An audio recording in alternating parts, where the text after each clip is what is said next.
tanggalnya saja yang kalian hafalkan. Tapi kenapa Allah mendirikan NPDI?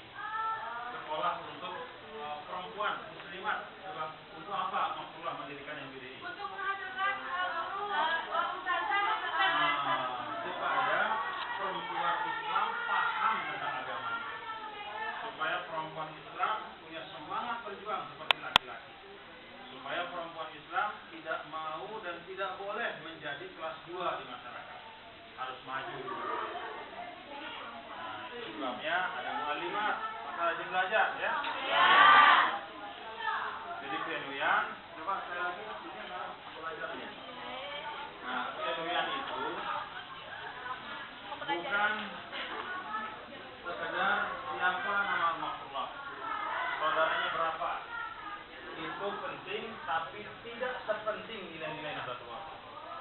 Apa nilai Nahdlatul Wathon? Kemajuan. Apa nilai Nahdlatul Wathon? Ilmu. Apa nilai Nahdlatul Wathon?